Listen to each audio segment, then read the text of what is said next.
ဆေးရုံကတင်ထက်တွင်အာရင်ချိုးနေစွာလှဲလျောင်းနေသောကောင်းမလေးတဦးရှိနေပြီးသူမရဲ့နားတွင်တော့စိုးရင်ပူပန်နေဟန်ရှိသောအမျိုးသမီးကြီးတဦးမတက်ရက်လျက်ရှိနေသည့်ထိုစဉ်အမျိုးသားတဦးအခန်းထဲသို့စိုးရင်တကြီးဝင်ရောက်လာပြီးသူမ၏အခြေအနေကိုစစ်ဆေးမိမြန်းကနှစ်သိမ့်စကားဆိုသည်သို့သောကောင်းမလေးကသူမအတွက်စိတ်မပူရန်နှင့်အခြားအမျိုးသမီးတဦးစိုးဟွာနောက်သို့သာလိုက်တွားရန်အားတင်း၍တိုက်တွန်းနေရှာသည်အမျိုးသားမှလည်းဇဝေဇဝါဖြင့်ပင်ထိုနေရာမှထွက်ခွာသွားခဲ့သည်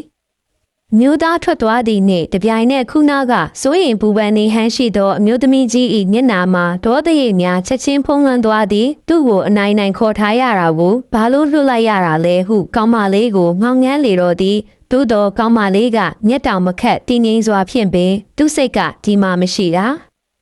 အတင်းဆွဲထားမဲ့အစားအလိုက်တင်းလွတ်ပေးလိုက်တာကမှသမီးရဲ့အလိုက်တင်းမှုနဲ့နူးညံ့မှုကိုသူ့ပေါ်တတိထားမိလာမှဟုသူမ၏လိမ္မာပါနှက်သောအစီအစဉ်ကိုရှင်းပြသည်ထိုအခါမှအမျိုးသမီးကြီးလည်းသဘောကျပါပြုံးနိုင်တော်သည်တစ်ဖက်တွင်မူစိုးဟွာသည်စိတ်ကြက်လက်ကျက်ဖြင့်ရှောက်လန်းအတိုင်းထွက်ခွာလာစဉ်ထိုမျိုးသားကနောက်ကနေအမိလိုက်လာသည်သူကမိမိ၏စိတ်လိုက်မှန်ပါပြုမှုခဲ့မိမှုအတွက်တောင်းပန်ပြီးရော်ကြေးအဖြစ်ဘန်ကတ်တစ်ခုကိုကမ်းပေးသည်စိုးဟွာ၏စိတ်ထဲတွင်တော့နာကျင်ရိပ်များဖြတ်ပြေးသွားပြီးသူ့အမြင်မှာငါကပတ်စံနဲ့ဖြည့်ရှင်းလို့ရတဲ့မိန်းမတစ်ယောက်ပဲလား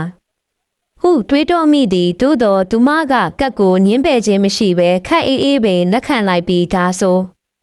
ကျေးဇူးတင်ရမလားဟုခနဲ့ရဲတဲ့မေးခွန်းထုတ်လိုက်သည်မျိုးသားကသူမကိုအိမ်ပြန်ပို့ရန်ပြင်ဆင်နေစဉ်သူ၏အဖွားဖြစ်သူထံမှဖုံးဝင်လာပြီးချက်ချင်းအိမ်ပြန်လာရန်ဒေါသတကြီးအမိန်ပေးလေသည်သူတို့နှစ်ဦးအဖွားဖြစ်သူ၏အိမ်သို့ရောက်ရှိလာသောအခါအဖွားဖြစ်သူကတင်းငိမ်တော်လဲတင်းမာသောလေတံဖြင့်အမျိုးသား၏ဖုံးကိုတောင်းယူလိုက်ပြီးဆေးရုံတွင်ကြံရစ်ခဲ့သောကောင်မလေးဆိုပြီးထံသို့ဖုံးခေါ်ဆိုလိုက်သည်ဖုံးဝင်သွားသည်နှင့်အဖွားဖြစ်သူကဆိုဖီကိုပြတ်သားစွာတတိပေးလေတော့သည်ငါမြေးကအိမ်အောင်ရှိပြီးသားလူမင်းရဲ့အရေးချင်းနဲ့အဆင့်တန်းကိုမင်းတိတဲ့နဲ့အကြောင်းမရှိပဲဟုံးဆက်တာမျိုးတွေးဖို့ချင်းတာမျိုးနောက်ခါမလုပ်ပါနဲ့ဟုပြင်းပြင်းထန်ထန်ပြောဆိုသည့်အမျိုးသားကဆိုဖီတွင်စိတ်ကြယောဂခံစားနေရကြောင်းကြားဖြတ်ပြောဆိုရန်ကြိုးစားတော်လဲအဖွားဖြစ်သူကသူပါယောဂပဲဖြစ်ဖြစ်မင်းနဲ့မဆိုင်ဘူးမင်းသားမှာရှိတဲ့ဇနီးတဲ့ကိုပဲဂယုစိုက်ပါဟုပိတ်ဟောက်လိုက်သည်အဖွားဤပြတ်သားမှုနှင့်ချောင်းဆိုးတန်များကြားတွင်အမျိုးသားမှာဘာမှဆက်မပြောရဲတော့ဘဲခေါင်းကုန်းလက်ခံလိုက်ယုံသာရှိတော်သည်